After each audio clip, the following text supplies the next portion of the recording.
Kërkesë e hapur drejtuar Spakut. Mosveprimi juaj përballë gjendjes shoqërore në Shqipëri, ku ju keni pjesën kryesore të përgjegjësisë, sjell pasoja të rrezikshme për kombin shqiptar. I nderuar organ hetimor, po ju drejtohem për të kërkuar përgjigje zyrtare lidhur me disa kallëzime të dorëzuara në zyrat tuaja, për të cilat deri më sot nuk ka marrë asnjë njoftim mbi gjendjen e tyre. Kushtetuta e Republikës së Shqipërisë garanton të drejtën e çdo qytetari për t'ju drejtuar organeve publike dhe detyrimin e tyre për të dhënë përgjigje. Neni 48 i Kushtetutës së Republikës së Shqipërisë citon se kushdo, vetë ose së bashku me të tjerë, mund të drejtojë kërkesa, ankesa ose vërejtje organeve publike, të cilat janë të detyruara të përgjigjen në afatet dhe kushtet e caktuara me ligj. Gjithashtu, Neni 23 i Kushtetutës garanton të drejtën e informimit, duke përcaktuar se e drejta e informimit është e garantuar dhe kushdo ka të drejtë, në përputhje me ligjin, të marrë informacion për veprimtarinë e organeve shtetërore, si dhe të personave që ushtrojnë funksione shtetërore. Në cilësinë e qytetarit, gazetarit, kryeredaktorit dhe drejtuesit të një qendre të pavarur studimore në Shqipëri, e quaj përgjigjen institucionale jo vetëm një detyrim ligjor e kushtetues, por edhe një çështje themelore të tejtukshmërisë që lidhet me tejtukshmërinë, llogaridhënien dhe veprimtarinë e shtetit të së drejtës dhe mos përgjigjen tuaj fyerje të shtetit ku jetoj dhe vetes si me. Në vitin 2023 kam dorëzuar pranë institucionit tuaj një kallëzim që lidhej me kërkesën për hetimin e veprimtarisë së dy qeverive shqiptare, qeverisë së periudhës 2005-2013 dhe qeverisë së periudhës 2013-2023. Ai kallëzim u paraqit pas një studimi më shumë se 10 vjeçar të kryer prej meje mbi sektorin energjetik në Shqipëri, ku tregoi shkelje që lidhen me vendimarrjen politike, drejtimin e burimeve tona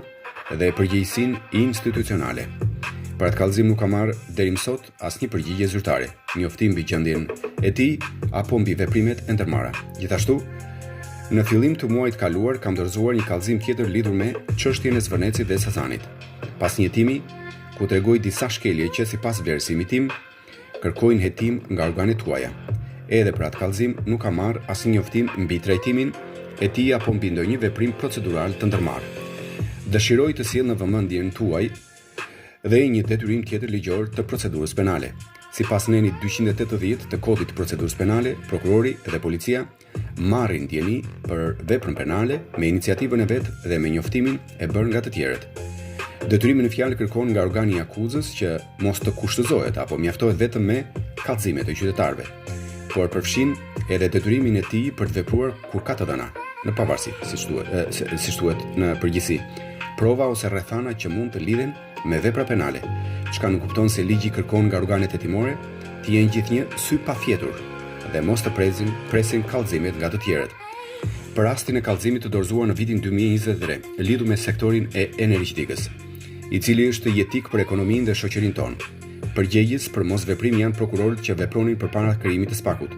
por dhe dy drejtorët e parë të organit të ri,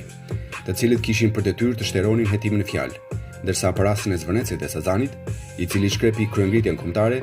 përgjegjës janë të tre drejtorët e Spakut. Nëse e shohim nga këndvështrimi i Nenit 280 Kodit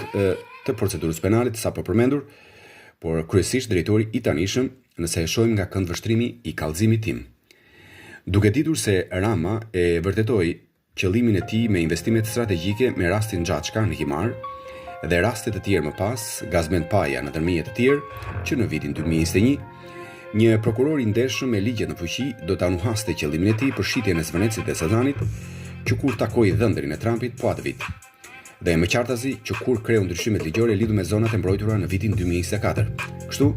në vend të ndiqte veprimet e tij, Spaku flinte gjumë, dhe për më tepër nuk nisi hetimet as kur shpërthyen kundërshtit kombëtare dhe as kur i shkoi kallëzimi im i shoqëruar me hetim paraprak, ku tregohen të paktën 5 shkelje ligjore.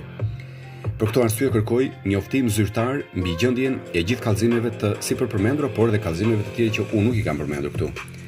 Shpjegim mbi arsyet e mungesës së përgjigjes deri më sot dhe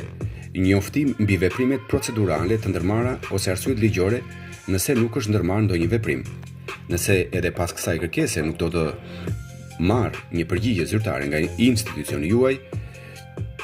po e bëj të qartë se mungesa e përgjegjësisë institucionale do të bëhet pjesë e përgjegjësisë publike dhe e rrakatëson mbi veprimtarinë e institucioneve të drejtësisë në vendin tonë, në kushte kur mira qytetarë po shprehin çdo natë dhe çdo ditë shqetësimet e tyre në sheshe dhe kërkojnë të dukshmëri, drejtësi dhe llogaridhënie institucionale, pavarësisht nëse zgjidhni të përgjigjeni apo jo. Haptazi, siç unë kërkoj me këtë kërkesë, apo përmes emailit. Unë do të vijoj ta trajtoj këtë çështje në përputhje me përgjegjësinë time si gazetar dhe qytetar, duke njoftuar kombin mbi mënyrën se si institucionet shtetërore përmbushin dhe në veçanti institucionet e drejtësisë përmbushin detyrimet e tyre kushtetuese dhe ligjore, që në rastin tuaj nuk i përmbushin dhe si pasojë do të